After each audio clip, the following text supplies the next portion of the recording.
Hello नमस्कार। देखिए, बिहार में ज़मीन सर्वे काफ़ी चरम से हो रहा है।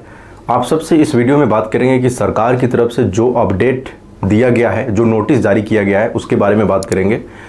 दूसरी चीज़ कि सरकार जो ये सर्वे करा रही है शिविर लगाकर हर ब्लॉक में, हर पंचायत में, तो वहाँ पर किस तरह की परेशानी देखने को मिल रही है। चूँकि हमने अभी कई बार ये देखा है कि करप्शन जो है सबसे ज़्यादा हो रहा है शिविर में। जो अधिकारी लोग जो शिविर लगा रहे हैं, जो डॉक्यूमेंट की वेरिफिकेशन कर रहे हैं, जो डॉक्यूमेंट की जो आपका दस्तावेज है उसको जो जांच कर रहे हैं, उसमें काफ़ी करप्शन देखने को मिल रहा है। आपका क्या मानना है? जो मैं ये सवाल पूछ रहा हूँ कि करप्शन क्या हो रहा है आपके शिविर में? अधिकारी लोग करप्शन कर रहे हैं? अगर करप्शन कर रहे हैं तो आप कमेंट करके मुझे नीचे कमेंट करके बता सकते हैं। ज़्यादा से ज़्यादा इस वीडियो को शेयर कीजिए, क्योंकि सरकार तक ये बात पहुँचे कि करप्शन जो हो रहा है शिविर में वो रुके, ठीक है। और आप सबको जो आपका जो डॉक्यूमेंट है, जो दस्तावेज है, उसकी सही वेरिफिकेशन हो और आपके मुताबिक जो है उस ज़मीन, जो आपके मुताबिक जितना ज़मीन है उसी के मुताबिक आपका सही से वेरिफिकेशन हो सके, सही से सर्वे ज़मीन का हो सके। यही उद्देश्य है इस वीडियो को बनाने का भी। और सरकार ने जो अपडेट दिया है उसमें क्या क्या दस्तावेज देना है और ये कब तक शिविर लगेगा, ये सारी जानकारी आपको इस वीडियो में कवर करने वाले हैं। तो पहले हम बात करते हैं करप्शन पर। जो अधिकारी किसी भी प्रकार से आप सबसे करप्शन के लिए करप्शन कर रहे हैं, पैसा मांग रहे हैं वेरिफिकेशन कराने के लिए। चूँकि बहुत बार ये शिकायत मैंने कमेंट में भी पढ़ा है और न्यूज़ में भी काफ़ी चल रहा है कि करप्शन हो रहा है। तो इसकी सच्चाई तो आप ही लोग जानते हैं, चूँकि ज़मीन पर आप ही लोग हैं, सर्वे आप लोग करा रहे हैं, ज़मीन पर जाकर शिविर में आप लोग जा रहे हैं। तो क्या सच्चाई है आप लोग बेहतर जानते हैं।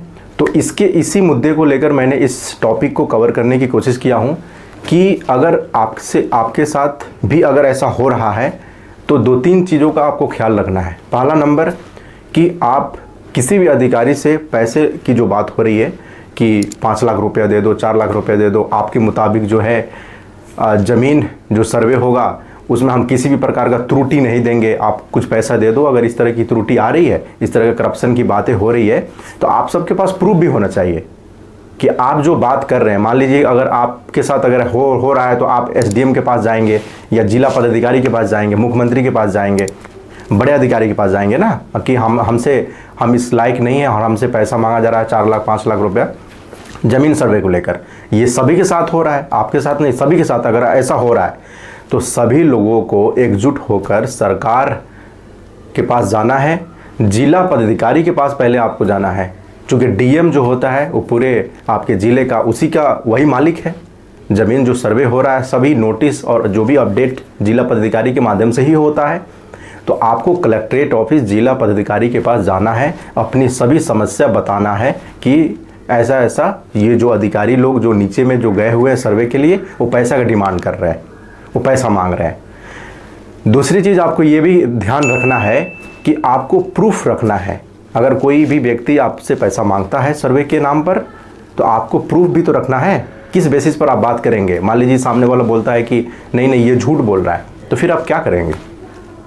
कोई प्रूफ भी होना चाहिए ना। मोबाइल से रिकॉर्ड कर सकते हैं या फिर भी किसी भी तरह का आपके पास प्रूफ होना चाहिए। आप बेहतर जानते हैं कि क्या कैसे प्रूफ को लेना है, ठीक है। हालांकि कोई प्रूफ देता नहीं है। अगर कोई पैसा घुसखोरी कर रहा है तो कोई प्रूफ तो देगा नहीं, आपको प्रूफ बनाना है। वो कैसे बनाना है, इसका सॉल्यूशन आप ही को निकालना है। अपने पंचायत में लोगों के साथ डिस्कस कीजिए कि ऐसा ऐसा हो रहा है तो इस पर क्या करना चाहिए। कुछ ना कुछ सॉल्यूशन उसका निकल आएगा, सॉल्यूशन निकल आएगा। ये शिकायत है, जिला पदाधिकारी के पास अपनी शिकायत को रखना है। अगर आपको लगता है कि नहीं हमको वहाँ नहीं जाना है, तो फिर आप मुख्यमंत्री के पास जा सकते हैं, पूरी शिकायत अपनी बता सकते हैं एक आवेदन पर लिख कर, ठीक है। सभी लोग एक साथ होकर इस पर आवाज़ उठा सकते हैं। दूसरा जो पॉइंट है वो ये है कि डॉक्यूमेंट क्या क्या देना है। तो उसके लिए मैं आपको बता दूं, जो सरकार ने अभी अपडेट दिया था उसके लिए डॉक्यूमेंट जो है, भूमि सर्वे से जुड़ी हुई जो डॉक्यूमेंट है उसमें सरकार ने मेंशन किया है कि रैयत के दायित्व क्या क्या है। पहले नंबर पर पॉइंट में जोड़ा गया है कि रैयत को ज़मीन पर उपलब्ध रहना है। ज़मीन का जो सर्वे होगा तो ज़मीन का जो मालिक है उसको उपलब्ध वहाँ रहना है, क्योंकि किसी भी प्रकार की बाद में कोई त्रुटि आपको नज़र आने लगे तो फिर उसको करेक्शन कराने में काफ़ी प्रॉब्लम आएगी। तो इसलिए आप ज़मीन के मालिक हैं, ऑनर हैं, तो आपको वहाँ रहना है जब ज़मीन का सर्वे हो। तो दूसरा नंबर, ज़मीन का मेड़ को ठीक ठाक कर लीजिए। ज़मीन देखिए, मेड़ जब भी बंटवारा होता है तो मेड़ को लेकर सबसे ज़्यादा शिकायत आता है ना। तो मेड़ को आपको ठीक ठाक कर लेना। जो ज़मीन का जो बाउंड्री है, जो मेड़ है, आपको संतुष्टि नहीं है कि दूसरी पार्टी से कि शायद ये मेड़ आपके नाम से कर लिया, तो फिर आप नापी करवा लीजिए। अमीन को बुला कर नापी करवा लीजिए। नापी करवा के अपना मेड़ को ठीक ठाक कर लीजिए। दूसरा है कि ज़मीन का मेड़ को ठीक ठाक करना है और प्रपत्र 2 में खेसरा को भरकर शिविर में जमा करना है। जहाँ पर शिविर लग रहा है, वहाँ पर एक प्रपत्र 2 एप्लीकेशन है। दरअसल प्रपत्र क्या है, एप्लीकेशन है। प्रपत्र 2 आप वहाँ पर मांगेंगे, अधिकारी लोग जो बैठे हुए हैं, और उसको फॉर्म को भरना है। और उस फॉर्म में आपको क्या क्या लिखना है, क्या क्या डॉक्यूमेंट देना है, क्या क्या दस्तावेज उसमें जोड़ना है, उस पर भी हम बात कर लेते हैं अभी। साथ ही साथ आपको जमाबंदी संख्या का विवरण जो है उस प्रपत्र में लिखना है। जो आवेदन आप लेंगे 2, उसमें जो है इसका ज़मीन संख्या का विवरण देना है। रसीद नंबर होता है तो रसीद नंबर देना है। अगर फ़ोटोकॉपी है तो फ़ोटोकॉपी देना है आपको। मान लीजिए कोई डॉक्यूमेंट आपका भुला गया, मिल ही नहीं रहा है, तो फिर आपको ब्लॉक से, जहाँ पर ज़मीन रजिस्ट्री होती है, वहाँ से आपको पता करना है। अपने ज़मीन के बारे में सभी डिटेल्स लेना है। वहाँ से आपको वहीं पर आपको थोड़ा दौड़ धूप करना है। कुल मिलाकर तो है कि दौड़ धूप आपकी परेशानी बढ़ने वाली है। दूसरा है कि खतियान का नकल का एक फ़ोटोकॉपी भी आपको जोड़ना है। साथ ही साथ आपका जो भी ज़मीन है उसका खतियान जो होगा, उसका नकल का एक फ़ोटोकॉपी भी साथ साथ जोड़ना है। तीसरा है कि मृत जमाबंदी की मृत्यु की तिथि को ऐड करना है। जो ज़मीन दादा परदादा हैं वो तो है नहीं, जो मर चुके हैं, उनका जन्म तिथि क्या है, उसमें जब आप प्रपत्र 2 भरेंगे तो उसमें आपको जोड़ना है प्रपत्र 2 में कि उनकी मृत्यु का डेट क्या है।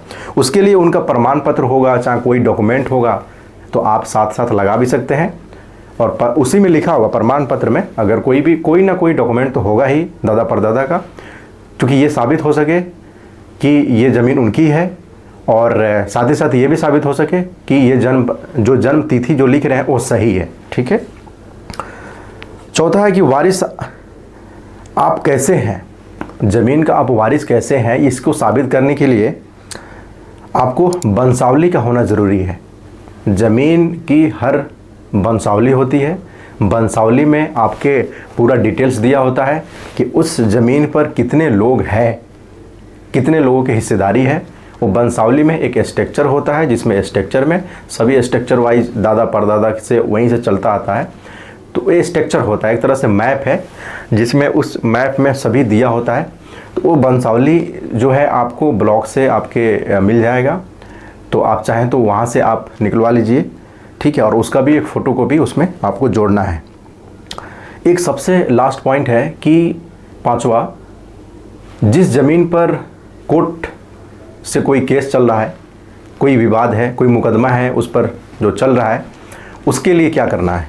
उसके लिए करना है ये जो सरकार ने नोटिस में मेंशन भी किया है, जो अपडेट जो सरकार ने दिया है कि उस ज़मीन का अगर केस चल रहा है तो आपको प्रपत्र 2 में आप पेंडिंग लिख सकते हैं, कोर्ट केस पेंडिंग। ठीक है। दूसरी चीज़ कि अगर उस केस का निपटारा हो गया है, केस डिस्पोज्ड हो गया है, तो उसका कोई फ़ोटोकॉपी होगा जो कोर्ट की तरफ से आपको दिया गया है। अगर आप जीत गए हैं या हार गए हैं, जो भी है, कोर्ट की तरफ से जो जजमेंट मिला है, जो ऑर्डर मिला है, लास्ट डिस्पोज्ड जो पेपर है, उसका एक फ़ोटोकॉपी भी प्रपत्र 2 में आपको अटैच करना है। रैयत अपनी वंशावली पत्र 3 में भरकर शिविर में जमा करना है।